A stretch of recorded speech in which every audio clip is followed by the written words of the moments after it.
Hello students, social science with SK. Sir YouTube channel में आपका स्वागत है। इस वीडियो में हम आप लोगों के लिए विस्तृत उत्तरीय प्रश्न लेकर आए हैं। यह परीक्षा की दृष्टि से बड़ा ही महत्वपूर्ण प्रश्न है। आप सभी लोग इस प्रश्न को अपने नोट्स में लिखेंगे। आइए देखते हैं। पहला प्रश्न है, निम्नलिखित पर संक्षिप्त टिप्पणी लिखें। क है ज्यूसेपे मेज़्ज़नी, ख है काउंट कैमिलो दे काबूर, ग है यूनानी स्वतंत्रता युद्ध, घ है फ्रैंकफर्ट संसद, अंगा है राष्ट्रवादी संघर्षों में महिलाओं की भूमिका। उत्तर क ज्यूसेपे मेज़्ज़नी। ज्यूसेपे मेज़्ज़नी इटली में राष्ट्रवाद का अग्रदूत था। इसका जन्म 1807 ईस्वी में जिनेवा में हुआ था। अपनी किशोरावस्था में ही वह कार्बोनरी नामक गुप्त संगठन का सदस्य बन गया। मात्र 24 वर्ष की आयु में लिंगूरिया में क्रांति का प्रयास करने के लिए देश से बाहर निकाल दिया गया। इसने 1831 ईस्वी में मार्सेई में यंग इटली सोसाइटी और बर्न में यंग यूरोप की स्थापना की। पोलैंड, फ्रांस, इटली और जर्मन राज्यों में समान विचार रखने वाले युवा इस संगठन के सदस्य थे। इटली के नवनिर्माण में मेज़्ज़नी की भूमिका सबसे अधिक महत्वपूर्ण थी। उसे इटली की एकता और युवा शक्ति पर अत्यधिक विश्वास था। मेज़्ज़नी एक महान दार्शनिक होने के साथ साथ एक दूरदर्शी राजनेता भी था। अतः उसने जन संप्रभुता के सिद्धांत पर जोर दिया। ड्यूटीज ऑफ मैन नामक पुस्तक में उसने इटली की जनता के समक्ष राष्ट्र प्रेम का आदर्श प्रस्तुत किया। उसने एकता, स्वतंत्रता, कल्याण, समानता तथा विश्वास के आधार पर इटली के एकीकरण को बल दिया। मेज़्ज़नी के शब्दों में, पहले तुम मनुष्य हो, उसके बाद किसी देश के नागरिक या अन्य कुछ। 1834 ईस्वी में मेज़्ज़नी ने यंग यूरोप की स्थापना की, क्योंकि उसका विश्वास था कि खंडित राष्ट्रों के एकीकरण के बाद ही प्रत्येक राष्ट्र में मानवता का विकास संभव होगा। मेज़्ज़नी के गणतंत्रवादी विचारों ने इटली के नवनिर्माण का मार्ग प्रशस्त किया।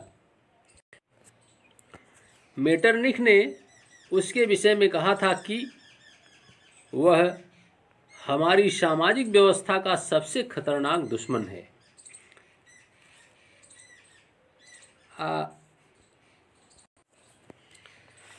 दूसरी टिप्पणी है, ख count Camillo de Cavour. Motivating है। काउंट कैमिलो दे काबूर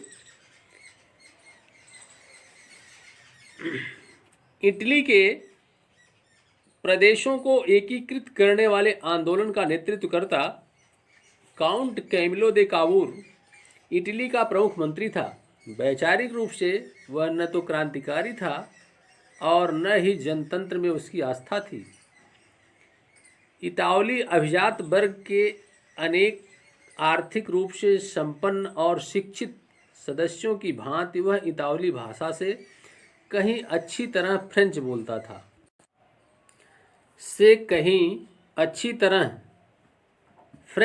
था। इटली के सम्राट विक्टर इमैनुअल ने काबूर को 1852 ईस्वी में सार्डिनिया पिडमांट का प्रधानमंत्री नियुक्त किया। वह एक महान देशभक्त, विचारक और पत्रकार था। अतः इटली की समस्या को अंतर्राष्ट्रीय स्वरूप देकर यूरोपीय देशों का समर्थन प्राप्त करना चाहता था। कावूर यह जानता था कि इटली का एकीकरण इसी राज्य के नेतृत्व में संभव हो सकता है। अतः उसने इसके आंतरिक विकास पर विशेष रूप से ध्यान दिया। उसने आर्थिक उन्नति के लिए व्यापार, वाणिज्य, कारखानों, रेलों, सड़कों और नहरों का विस्तार किया। कावूर ने चर्च की शक्ति पर प्रतिबंध लगाया। साथ ही शिक्षा के विकास, कृषि की उन्नति तथा सेना में सुधार के द्वारा पिडमांट को एक आधुनिक राज्य बना दिया। ऑस्ट्रिया ही इटली के एकीकरण में सबसे बड़ा बाधक था। अतः कावूर ने अपनी कूटनीतिक चालों के द्वारा इटली की समस्या पर यूरोपीय देशों का ध्यान आकर्षित किया।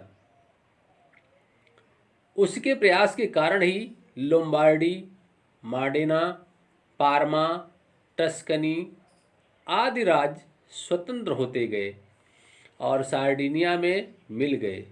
6 जून 1861 ईस्वी को कावूर की मृत्यु हो गई, लेकिन वह अपने उद्देश्य को प्राप्त करने में सफल रहा, क्योंकि 18 फरवरी 1861 ईस्वी में इटली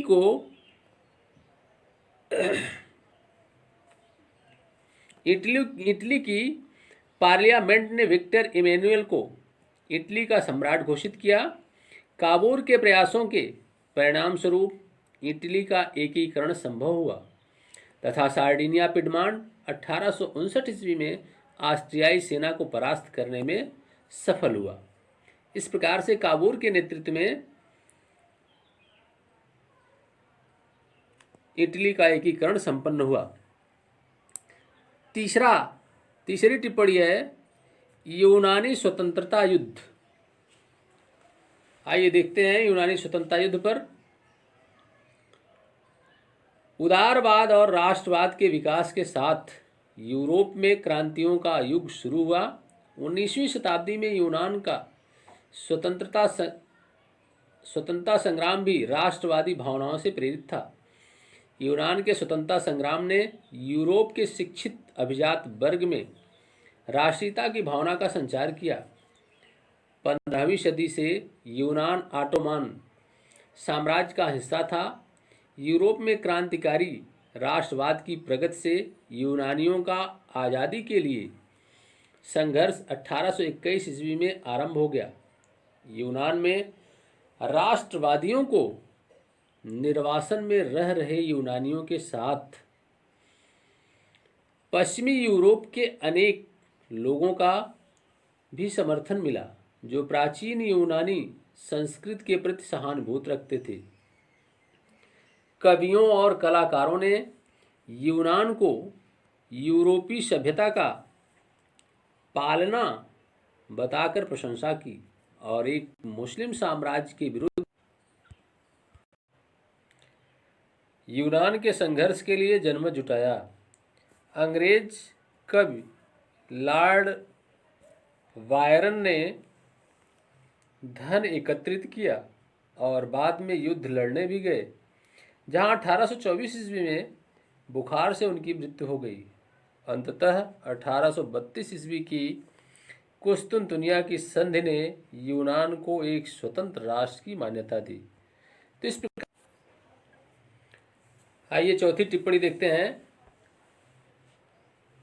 फ्रैंकफर्ट संसद, इसे मोटी हेडिंग से डालिएगा। जर्मन क्षेत्रों में बड़ी संख्या में राजनीतिक संगठनों ने फ्रैंकफर्ट शहर में सम्मिलित रूप से एक सर्ब जर्मन नेशनल असेंबली के पक्ष में मतदान करने का निर्णय किया।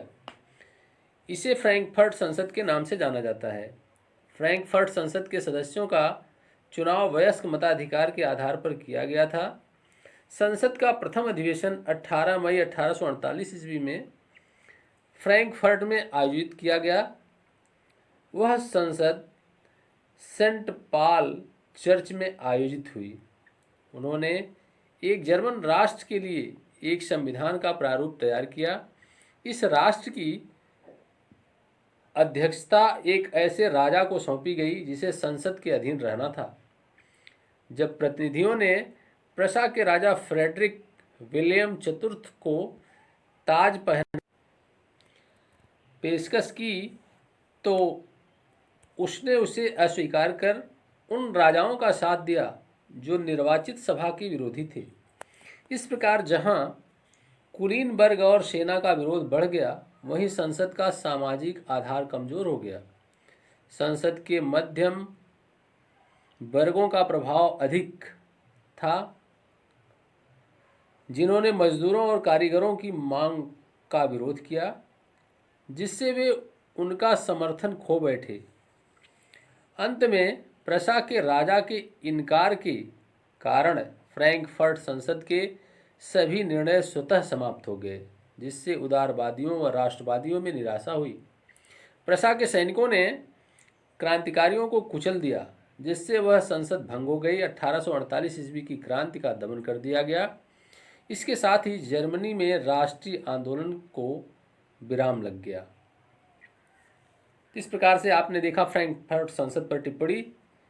अगली टिप्पणी अंगा राष्ट्रवादी संघर्षों में महिलाओं की भूमिका। उदारवादी आंदोलन के अंतर्गत महिलाओं को राजनीतिक अधिकार प्रदान करने का मुद्दा एक विवादित विषय के रूप में प्रकट हुआ। महिलाओं ने राष्ट्रवादी संघर्षों में बड़ी संख्या में भाग लिया। महिलाओं का अपना राष्ट्रीय संगठन स्थापित हो चुका था। महिलाएं समाचार पत्रों के माध्यम से अपनी प्रतिक्रिया व्यक्त करती थी।